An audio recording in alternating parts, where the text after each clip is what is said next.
And guess what? Dabo Swinney is reaping what he sowed. Number one, Dabo Swinney's calling out his fans. Him and the fan base, they got beef. Now his own quarterback isn't running the plays they're supposed to do. And then he calls out his quarterback. What in the world is going on? The state of this Clemson football program is wild, and I think it's time. You got to press the panic button.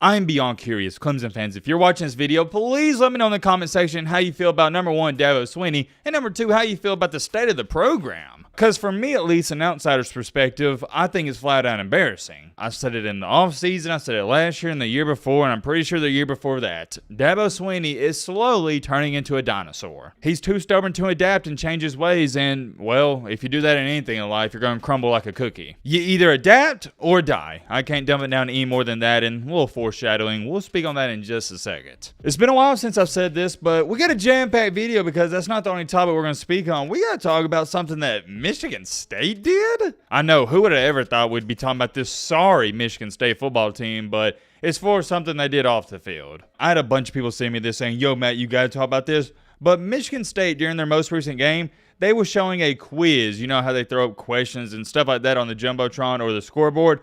Well, or not even the Jumbotron scoreboard. It's a video board, my apologies. But that's besides the point. The point is, one of the quiz questions had an image of Hitler on it. Obviously, you don't got to be a rocket scientist to figure out. That is a big no-no. So we're going to talk all about that, but the main topic has got to be Dabo Swinney, and a lot of people feel like he's throwing Cade Klubnik under the bus. There is so much going on with this Clemson football program, and it's a hot mess. I haven't said this in a long time, but I need to remind you guys, if you're new to the channel or simply you've been watching and you're not subscribed, consider subscribing. We are less than 3,000 subscribers away from 300K. It helps on the channel tremendously whenever you subscribe, so if you do like college football content, consider joining our community. We would love to have you here, but all right, Matt, blah, blah, shut the crap up. Now, without further ado, let's get into it. You see, guys, this right here, this is what I'm talking about, a good comment. This was on one of the previous videos. Great video, Matt. I'm so glad someone finally called the Tennessee fans out for being sore losers. Hashtag Matt should be a head coach. Maybe one day. But I like that hashtag because it wasn't anything crazy. And you know what? I'm not going to read off any more comments. We're going to start it on a good note and end it on a good note. Now, hold on. What is this?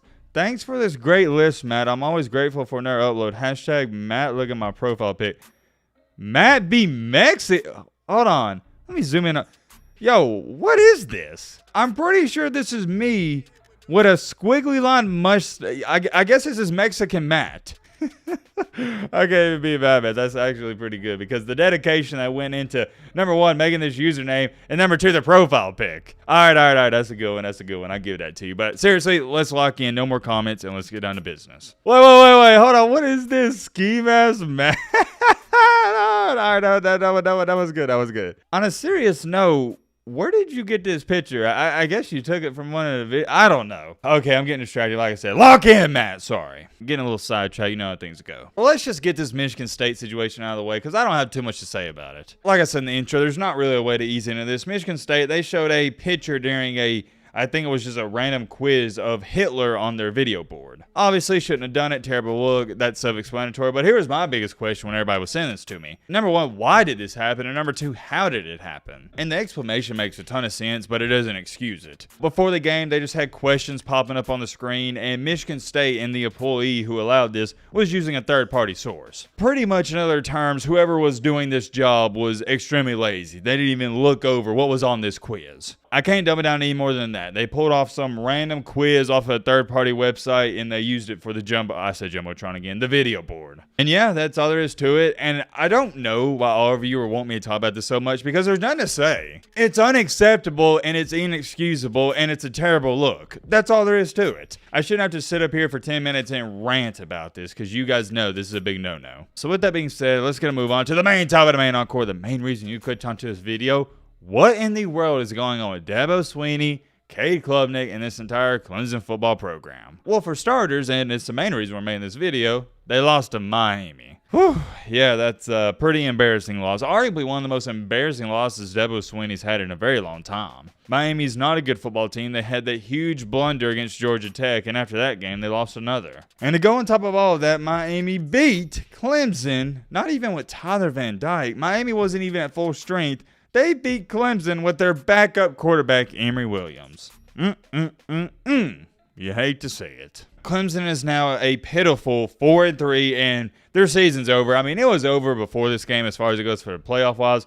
But now, if you're a fan, there's no way you're engaged whatsoever. There's now zero incentive to watch any game from here on out, and I don't know why you even want to watch this sorry Clemson team play. What Dabo Swinney has done this year has arguably been one of the worst coaching performances I've seen. And keep in mind, Lincoln Riley is still coaching, and so is Jimbo Fisher. I can't even believe I'm about to say this and these words are about to come out of my mouth, but we might have to start throwing Dabo Swinney in the same conversation as Jimbo Fisher and Lincoln Riley. And I get it. I know what everybody's going to say, and it's the reason I have a hard time doing it. Well, Matt, Dabo Swinney has 2 championships, and that's why I'm reluctant to say that. But at the same time, I got to tell myself, he won those championships years ago. Look at what he's done in the past 3 to 4 years. Nothing. And it's why it's so hard for me to fathom, because he does have 2 national championships, but every single year for the past 4 years, Clemson gets worse and worse and worse and worse. And there's no reason for me to believe, or for any of you to believe, it's going to get better anytime soon. The way it's going, like I said, it's just going to continue to get worse. And what's happening is you're seeing Dabo Swinney, a head coach who's getting exposed. He no longer has a Deshaun Watson. He no longer has a Trevor Lawrence to carry him and hide all of his mistakes. And you also got to throw in there with Brent Venables leaving, he took away his great defensive schemes. Sure, Clemson still has a decent defense, but it's not what it used to be. Dabo's a dinosaur, and it goes to show you, this actually proves why Nick Saban's the greatest of all time. It's not even close. You will see head coaches in certain college football teams have a great 5 to 6 year run. But for 99.9999% of head coaches in college football teams, that's all it is, a 5 to 6 year run. And that's okay. That's great. But with Nick Saban, look at what he's done.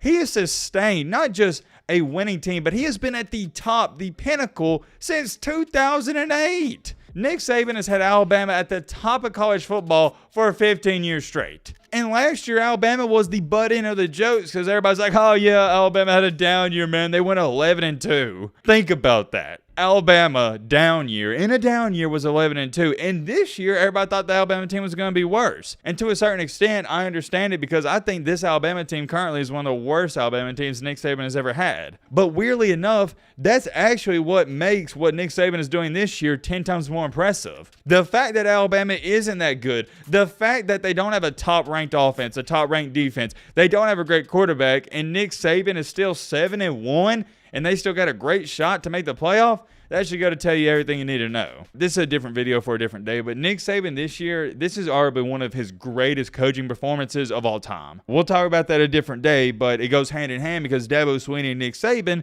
they were neck and neck for years on years and years. And there was even some people trying to say at the time, even though I thought it was ludicrous, that Dabo Swinney could potentially be better than Nick Saban. Although I thought it was ludicrous and ridiculous. At the time, a lot of people thought that was the case. Dabo Swinney and Clemson, they were in championship after championship after championship after championship, just like Alabama. And on one side of it, you got a head coach in Nick Saban who adapted with the modern times, and you got another head coach in Dabo Swinney who failed to do so. And guess what? Dabo Swinney is reaping what he sowed. Clemson losing to Miami. Clemson being 4-3 is a product of what Dabo Swinney has done up until this point. He doesn't want to go in the transfer portal and get guys. He doesn't want to do the NIL. And that's all fine and dandy, but you're going to get left behind. Like I said, dinosaur. Can't emphasize that enough. But moving along here, here's what I really want to bring up and show you guys. Before the Miami game, I don't know if some of you are going to remember this or not, but Dabo Swinney stated this, quote unquote, honestly, maybe we need to lose a few games and lighten up the bandwagon. Sometimes the bandwagon can get a little too full. The reason he said that is because a lot of these Clemson fans were critiquing him, rightfully so. But Dabo Swinney is a head coach who doesn't want to be critiqued because remember, he's the greatest, man. He's got 2 championships. He doesn't need to prove anything to anybody. Listen here, buddy, and I'm talking to Dabo Swinney. I don't care if you have 10 national championships. Anybody can get critiqued. If Nick Saban was doing a terrible job coaching, I'd come out here and criticize him. And the difference with Nick Saban is he wouldn't cry about it. He would understand it. He'd say, yep, I deserve to be criticized because I'm not doing a good enough job. Whereas Dabo Swinney's like, no, if you don't like me, that's on you. It's a piss poor and a kid-like mentality. But whatever, moving along here and fast forward in time, Clemson, what do you know? They lose to Miami. Coincidence? I think not. At the end of the game, it was 20-28, 4th and goal, and Cade Klubnik, it looked like it was a read option play, but come to find out, it wasn't. He doesn't hand the ball off. He gets sacked for like a 10-yard loss, And after the game, Dabo Swinney says it wasn't a run pass option. It was just supposed to be a handoff. So now we got a huge mess on our hands because it wasn't just as simple as Clemson lost the game. Well, come to find out, their quarterback, Cade Klubnik, he didn't even run the dang play at the end of the game. And Cade Klubnik in an interview stated, yep, it wasn't supposed to be a run pass option. I was just supposed to hand it off. And a lot of people were stating that Dabo Swinney was throwing his quarterback under the bus by saying it wasn't supposed to be a run pass option. He's just supposed to hand the ball off, and he didn't. I got to be honest with all of you, though. I don't think that's Dabo Swinney throwing his player under the bus. He just answered a question. Coming out and saying, yeah, we had a run play called and we didn't do the play, that's not throwing a kid under the bus, and you got to know the difference. I just don't see it as him throwing his player under the bus. However, I thought this was a really good comment by Drew here. If he makes that play, he's praised by the coaches, etc. Instead, it went the other direction, and Dabo called him out on it. Bad leadership move by Dabo. I'm going to be honest, like I said, I can see it from both ways, but I don't have a problem with Dabo saying, yeah, we had a run play call, and we didn't do it. We could sit up here all day and talk about it. The bottom line is the play didn't work, Clemson didn't score, and they lost the game. And even if they would have got that, number one, you wouldn't have tied the game. You would have had to get another 2-point conversion, and they probably would have blew that as well. But now we're just in a weird situation because, number one, Dabo Swinney's calling out his fans. Him and the fan base, they got beef. Now his own quarterback isn't running the plays they're supposed to do, and then he calls out his quarterback. What in the world is going on? The state of this Clemson football program is wild, and I think it's time. You got to press the panic button. The morale of this team is at an all-time low, and I wouldn't be shocked if they lose 2 more games this year. I don't even know who they got left on the schedule. Let's pull it up. Why not? I mean, good gosh almighty, man. You lost to Miami, so you probably lose to anybody. All right, you got NC State this weekend, or yeah, this weekend. Ooh, then you got Notre Dame. That's going to be a tough one. Also got to play North Kakalaki, and also got to beat South Kakalaki. Remember, South Kakalaki beat you last year. Yeah, I mean, I think you could already chalk in at bare minimum 2 more losses. It's a hot mess, man. It's a hot mess, and guess what? There's no more blaming old DJ Oogabadoogie. No more blaming the defensive coordinator. You can't blame anyone. The finger can only, and I mean only, be pointed at Dabo Swinney. It's not looking good for Dabo. It's not. Let me know your thoughts down below. But